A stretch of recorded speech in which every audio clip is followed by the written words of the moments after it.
I'm State Senator Cristina Castro from the 22nd Senate District, which encompasses Elgin, Carpentersville on the Kane County side. On the Cook County, it includes Hoffman Estates, Hannibal Park, Streamwood, and a portion of Schaumburg. And you're currently in the Senate. How long have you been there? So I've actually been in the Senate. I'm completing my first term. I was elected in 2016. I served actually prior to that on the Kane County Board for 8 years. Why I ran for the Senate in 2016 is the same reason why I'm continuing to run for re-election. Is one, I knew I could bring my local government experience, but my passion to address issues that help our constituents and help folks in addressing very complex topics. And one of the things that I have focused on these last 4 years, I worked with State Representative Anna Moeller to pass the Equal Pay No Salary History Bill that was signed into law by Governor Pritzker. I also passed the Immigrant Tenant Act, which protects our undocumented from being using their status against them to evict them improperly. And we did a lot of work on that. Currently, there's still a lot of more work to do, right? One of the things that I am focused on and why I'm running for re-election is I am enjoying the post, but there's a lot of different issues that I'm passionate about, that I want to continue the work. I enjoy what I do. A couple of those issues is I am the chief sponsor in the Senate of the Clean Energy Jobs Act, which deals a lot with renewable energies and tries to put us on a path to 100% renewable energy.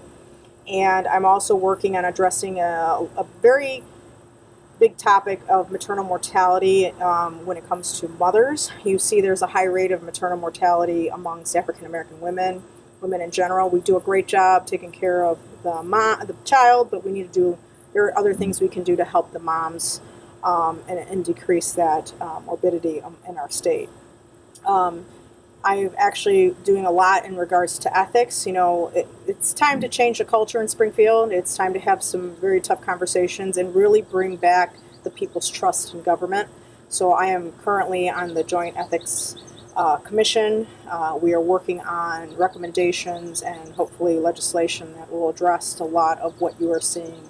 It's unfortunate, dealing with corruption. So there's a lot of work to be done. I'm excited to do the work.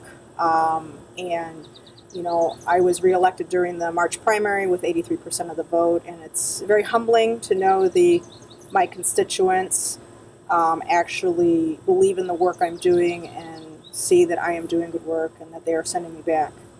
And so that's why I'm running again, and I'm excited to do it, and I'm hoping, everyone's out to vote November 3rd. I do not have an opponent.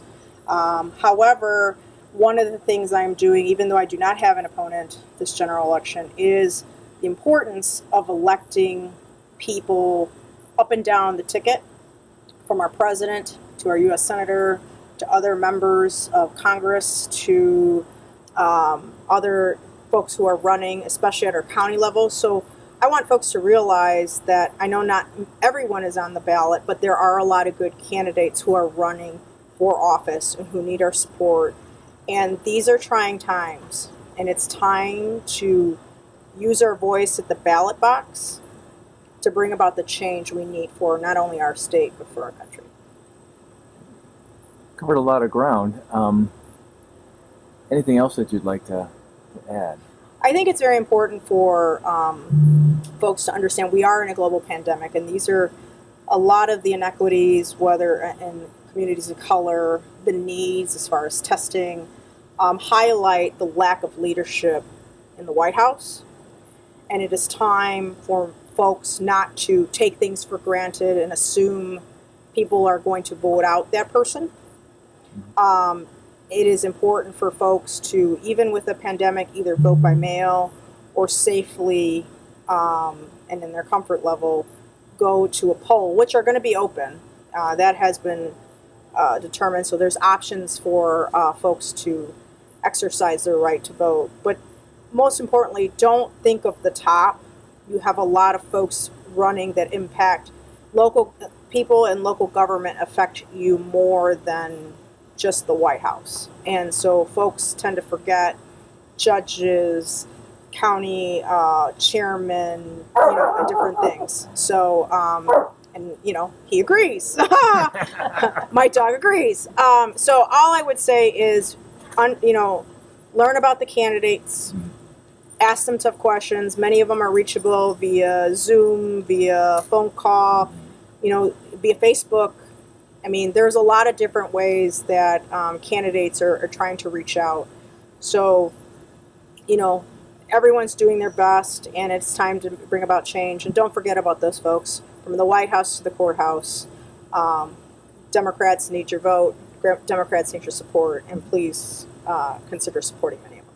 And how do people get in touch with you? Do you have a website or a... So I do have a website. It's Castro for State Senate .org, and so folks can go onto my website. There's also a contact mechanism that you can reach out. I'm sure you could also reach out to the Elgin Township Democrats, because there's a way to connect there. Obviously, I have my legislative side, but I always divide those because politics and legislative are two different things. So, and that is what I would encourage you. And it has all my contact information in our political office, as well as the office number for our political operation.